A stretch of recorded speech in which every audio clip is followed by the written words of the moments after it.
안녕하세요. 안녕하세요. 61기 세무사 합격하신 분 세 분을 만나게 됐는데 수업 기간이 얼마 걸렸다고 하셨죠? 6년 반 6년 반. 걸렸습니다. 저는 3년 반에서 4년 사이 정도 걸렸습니다. 저는 3년 걸렸습니다. 그 합격한 그 당시에 기쁨의 순간을 잠깐 설명할 수 있을까요? 처음엔 기뻤다가 한숨과 함께 안도감이 네. 제일 컸던 것 같아요. 안도감. 네, 다행이다. 아, 이게 제일 컸습니다. 저는 사실 합격을 아예 예상을 못 했었거든요. 일단 일어나서 아침 9시에 그냥 점수나 보자 하고 봤는데 그냥 합격이라는 글자가 떠 있어가지고 되게 저는 당혹스러웠어요. 아니 이게 왜 합격을 했지? 이런 네. 생각이었고 그 순간 바로 든 생각은 일단 내가 준비가 하나도 안 되는데 이제 뭘 해야 되지? 그런 걱정이 너무 많이 들었어요. 저는 좋았다기보다는 믿기지가 않아서 그 화면을 그냥 한 1분 동안 계속 봤던 것 같아요. 저는 일단 한강에 안 가도 되겠다. 이 생각 제일 먼저 들었고 좋긴 좋았는데 딱히 막 엄청 기쁘진 않더라고요. 꽤 됐다? 이런 느낌? 생각보다 별로 안 기뻤다고요? 네. 아침에 전화했을 때 좋아가지고 계속 쉴쉬 웃고 계시던데 왜 거짓말쟁이세요 이분? 그거 이제 패시브라서 두 분 같은 경우는 제가 발표 전에 한 번씩 뵀었잖아요. 네, 근데 그때보다 인상이 훨씬 더 밝아지신 것 같아요. 합격하니까 또 근황이 어떻게 되실까요? 열심히 수습처 구하고 있습니다. 수습처. 네, 생각보다 잘 안 구해져서 열심히 자소서 다시 갈아엎고 다시 쓰고 있고요. 네. 수습처 구하는 게 생각보다 어렵더라고요. 처음에는 마냥 그냥 될 줄 알았어요. 안 되더라고요. 여기서부터 이제 합격 뽕이 없어지고 제가 열심히 썼던 자소서가 거부당하는 느낌이면서 제 자신도 거부되는 느낌이어가지고 또 다른 시작이 또다시 고생하고 있습니다. 저도 일단은 계속 수습을 구하고 있는데요. 공고 올라온 거 없나 한 번씩 찾아보고 면접 기회가 들어와서 면접 보러 다니고 있습니다. 면접을 그럼 총 몇 번 정도 보셨나요? 오늘까지 본 게 4번밖에 안 돼요. 들어온 게 좀 더 있었는데 제가 이렇게 수습이 안 구해질 줄 모르고 면접을 몇 개 취소했거든요. 아니 자꾸. 저 한 60개 정도 원서를 지원을 해서 면접 한 번 봤어요. 전화가 와야만 면접을 보러 왔는데 저는 몰래카메라인 줄 알았어요. 내가 합격한 게 맞나? 이 면접 이력서도 전화가 한 통 안 와갖고 네.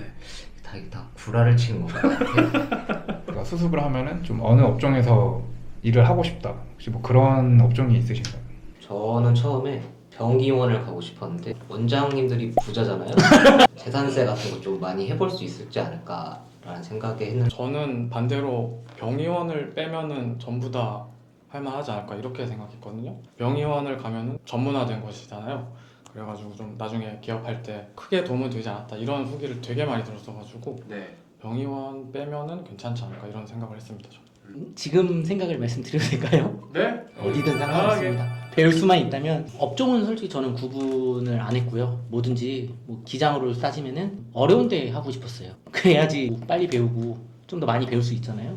합격하기 전에 했던 상상이지만 저는 유튜버들 만나서 내가 유튜버들의 사업소득을 어떻게 대신 신고해주면 재밌지 않을까 이런 생각을 많이 했거든요. 인플루언서들도 많고 세무사로서 좀 인맥을 쌓을 수 있으면 되게 좀 많이 새로운 세상이 열리지 않을까 하면서 그런 꿈이 있었는데 지금은 그냥 불러만 주시면 처음 생활을 겪으시면서 이거를 했었더라면 내가 더 빨리 설 수 있었을 텐데 하시는 게 혹시 있을까요? 저는 회계학 문제를 풀 때 되게 고민을 많이 하면서 풀었거든요. 근데 그게 엄청나게 불필요한 행동이었던 것 같아요. 법에서 정해져 있는 답이 있는 거잖아요. 고민을 했는데 안 나오면 바로바로 답을 봤으면 되게 회독수도 빨리 돌렸을 것 같고 실력이 빨리 늘었을 것 같은데 고민을 너무 오래 하면서 시간을 재지 않고 천천히 풀었다. 이게 저의 좀 패착이었던 것 같아요. 저 같은 경우에는 학원 모의고사 같은 걸 한 번도 못 봤어요. 정작 시험 보는 게 어떻게 보면 저한테 거의 모의고사 같은 식으로 봤거든요. 네. 실전 감각이 엄청 떨어졌어요. 모의고사를 많이 보면은 확실히 점수가 많이 오를 것 같아요. 근데 그렇게 시간 관리를 못해서 그때는 점수가 또 아깝게 떨어지다 보니까 내가 시험 보는 연습을 너무 안 했구나. 시간 관리 배분 이런 것들 때문에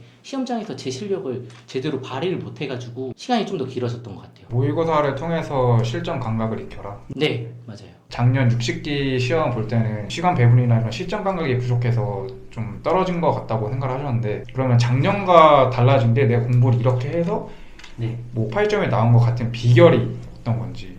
시험 때 시간 배분을 다르게 했어요. 40점짜리는 40분에 풀고 60점짜리는 60분에 풀자. 60점짜리에다가 60분을 먼저 투자하자. 그래서 전까지는 원가를 먼저 풀었거든요. 그리고 나머지 재무회계 60점짜리를 마지막에 조급해가지고 제대로 집중하기가 힘들잖아요. 시간이 좀 여유로울 때 높은 점수 비중이 있는 그 재무회계 과목을 이번에 먼저 풀었던 것 같아요. 오히려 그쪽에 더 집중을 많이 하게 되고 점수가 더 확보가 된 것 같아요. 그래서 이번에는 원래 제 실력대로 나온 것 같아요. 갑자기 궁금한 게 생겼는데, 그럼 1교시 문제 처음에 푸실 때 웃음이 나오셨나요? 네, 저는 솔직히 웃었죠.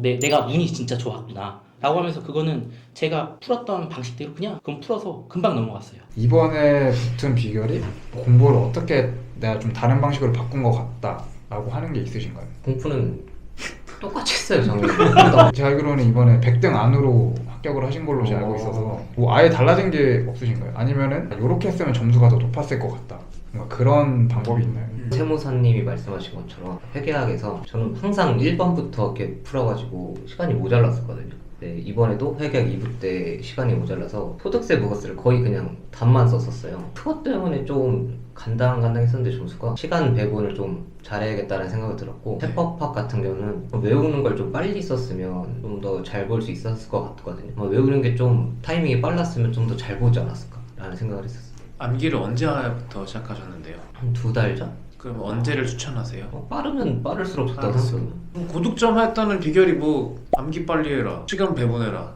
뭐 너무 뻔한 말인데? 제가 뭐 수석은 아닌데 네. 수석하시는 분도 똑같이 얘기할 것 같은데요 아마. 최소한의 꽈락을 넘길 정도로만 저는 했고 고득점이 절대 안 나왔거든요. 그 비결이 저랑 그 차이가 있었던 것 같아요. 암기하는 사람과 암기하지 않는 사람, 암기를 거의 마지막에 그냥 나올 것 같은 것만 몇 개 암기하고 나머지 것들은 대부분 거기서 나오진 않으니까 저는 그래서 한 50점 언저리에서 점수는 나오고 꽈락은 넘겠지만 고득점의 비결은 그렇게 암기를 해서 고득점이 나왔던 것 같아요. 저는 그걸 못했거든요. 근데 세법학의 암기는 당연한 거 아닌가요?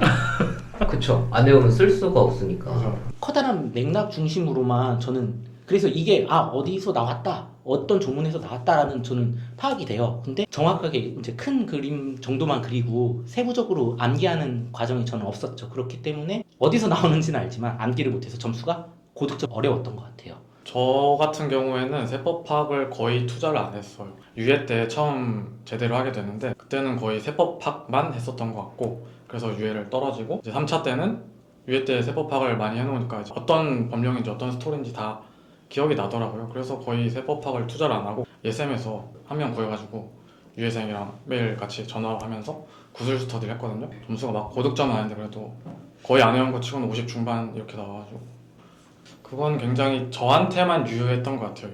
유예 때는 세법학을 다 해놓고 이제 그게 어느 정도 자리를 잡았으니까 그때 부족한 것만 채우자, 우연히 그게 들어맞아서 이번에 붙었던 것 같고요. 다른 분들 같은 경우에는 그냥 골고루 하는 게 정석이 아닌가 싶습니다. 질문이 있는데요. 네. 그 아까 방금 말씀하실 때 세법학을 나는 유예 때 끝내놨다라고 네. 말씀하셨는데 그게 돼요?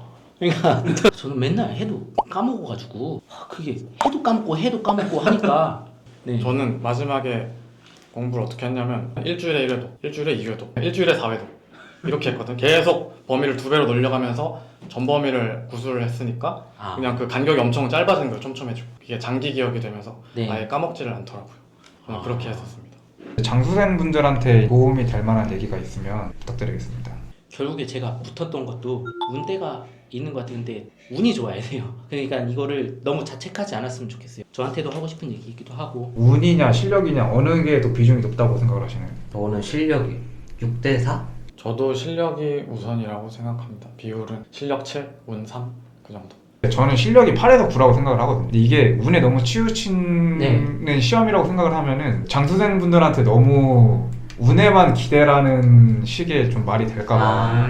나도 근데 여기 할 말이 있는 게 저 같은 경우는 공부 오래 했잖아요. 운에 기대면 또 안 돼. 맞아요. 일정 수준이 되고 나면은 그때부터 내가 붙을 수 있는 시험의 성질이 존재한다고 생각해요. 내가 잘하는 과목이 좀 쉽게 나와도 고득점하고, 내가 좀 어려워하는 과목이 있는데 그건 또 나한테 또 유리하게 나오고. 저는 그랬거든요. 그래서 여기 양쪽 다 동의할 수 있어요. 근데 운에 좌지우지 되는 시험이 맞긴 하지, 솔직히 말해서. 너무 주제가 조금 나오고 하니까. 하지만 그 주제가 나왔을 땐 실력이겠죠 아마. 저는 그렇게 생각해요. 기본적인 실력이라고 해야 될까요? 합격선에 다가갈 수 있는 정도의 실력은 대부분 있는 상황에서 결국에 합격의 당락을 결정하는 건 물론 당연히 실력이에요. 실력이 1번이에요. 한가름이 되는 게 저는 운인 것 같고 이번 시험도 떨어진 분들하고 저하고 실력 차이가 월등하게 난다고 저는 생각이 잘 안 들어요. 여기서 제가 더 붙을 수 있었던 이유는 제가 공부했던 부분이 나왔기 때문에 붙을 수 있었던 거고 마지막 해 직장 다니면서 내가 운대 맞을 때를 기다려보자 라고 생각했던 것도 있고 네. 다행히 이번에 운대가 저는 맞았다고 생각이 들어요. 네, 직장 병행하시는 분들에 대해서 부탁드리겠습니다. 저는 빨리 회사를 그만두는 게 어떤가. 이게 회사 생활하면서 붙을 수 있는 시험이라는 생각을 안 하거든요. 1차는 뭐 어떻게 붙을 수 있는데 2차는 이제 절대적인 시간이 필요해서 퇴근하고 공부하기 쉽지 않잖아요. 피곤하고 이제 쉬어야 되는데 그 상태로 바로 또 공부를 하러 간다? 초반에는 좀 할 수 있을 것 같은데 이게 점점 길어지면 또 사람이 나태해지니까 그냥 바로 전업으로 딱 돌리는 게 전 좋을 것 같아요. 직장 생활을 하면서 공부를 하지 않으면 생계가 유지가 안 되는 사람들 있잖아요. 도움이 될 만한 얘기가 있는지. 선생님이 하라는 걸 그대로 했으면 좋겠어요. 어쨌건 그분들도 이제 수험생을 많이 만나보고 이제 상담 같은 것도 많이 해주셨을 거 아니에요. 어느 정도 그분들의 이제 가이드라인을 따라가면 그래도 좀 합격할 가능성이 높아지지 않나 네. 라는 생각을 했었어요. 공부하시는 수험생 분들한테 도움될 만한 이야기가 있을까요? 혼자서 할 때가 제일 힘들었던 것 같아요. 내가 잘 하고 있는 게 맞나, 내가 이걸 계속 할 수 있을까 이런 생각이 들었을 때 저는 스터디를 많이 활용을 했었거든요. 스터디를 하니까 좀 내 위치가 보이더라고요. 다른 사람들하고 점수 비교해 보면서 내가 이게 잘못되고 있구나. 그리고 다른 사람들이 제가 잘못 가지고 있는 뭐 개념을 바로 잡아준다든가. 예를 들면은 예전에 아직도 기억이 나는데 세무사님이 제 거를 채점해 줬을 때 소득 조정이 기타 사후 유출이라고 썼는데 그게 정답은 기타 소득이었거든요. 제가 기타 사후 유출하고 기타 소득을 차이를 모르고 있었던 거예요. 심각? 그때 처음 알았어요. 그때 유예였는데 이렇게 그럴 수도 있어. 그럴 수 없어요. 그때부터는 이제 절대 안 틀리고 많이 도움이 됐었던 것 같아요. 스터디로 활용을 해서 내 위치도 확인을 해보고 도움받을 수 있는 거 도움받고 네. 줄 수 있는 건 주고 맞습니다. 그런 거를 이제 추천을 한다. 네. 시청하시는 수험생분들한테 하고 싶은 얘기 있으시면은 한 번씩 좀 부탁드릴게요. 본인이 제일 잘 알고 계실 것 같아요. 내가 어떻게 해야 되는지는 응원한다는 얘기만 드리고 싶어요. 잘 되셨으면 좋겠어요. 파이팅! 일단 합격하고 나니까 좀 주변 사람들이 저를 보는 대우가 되게 많이 달라졌다는 걸 느꼈어요. 그냥 예전에도 만나던 친구들이었는데 오랜만에 모임에 나가서 합격을 했다, 세무사가 됐다라고 말을 하니까 제가 말을 할 때 조금 더 잘 들어주는 것 같고 저만 느낀 걸 수도 있는데 뭔가 인정받는다는 느낌을 들어서 자존감이 많이 회복됐습니다. 이게 합격이 결국 이 기나긴 수험 생활의 최고의 치료제 그런 느낌인 것 같아요. 자기 자신을 너무 믿지 않았으면 좋겠어요. 어떤 의도죠 그게? 공부를 오래 하신 분도 있고 짧게 하신 분도 있을 텐데 결국엔 떨어졌잖아요. 공부 방법을 좀 바꿔보는 게 어떠나. 계속 자기가 했던 것만 하지 말고 좀 새롭게 좀 강사님 말을 듣던 강의를 새로 듣던 해서 너무 자기가 알고 있는 것만 이렇게 하지 않았으면 좋겠어요. 자기가 갖고 있는 게 정답이라고 생각을 하는 건지 모르겠지만 너무 그것만 딱 그러니까 내 공부 방법이 맞다. 그거를 안 했으면 좋겠어요. 새로운 시도를 해보는 게. 나는 공부를 어느 정도 했는데 나보다 조금 한 애가 나보다 먼저 붙었다? 근데 그런 상황에서 내 공부 방법이 틀리다는 거를 내가 인정하고 싶지 않아서 그거를 계속 추구하지 말고 새로운 공부 방법을 시도를 해봐라. 네. 잔인해. 4년차, 5년차 넘어갔는데도 이게 이제 근접한 점수로 떨어지는 게 아니라 점수 차이가 어느 정도 나는 상태로 떨어지면은 거기에 대해서 한번 다시 생각해볼 그런 거를 가져라 이런 거 같아요. 제가 그랬습니다. 저도 그랬습니다.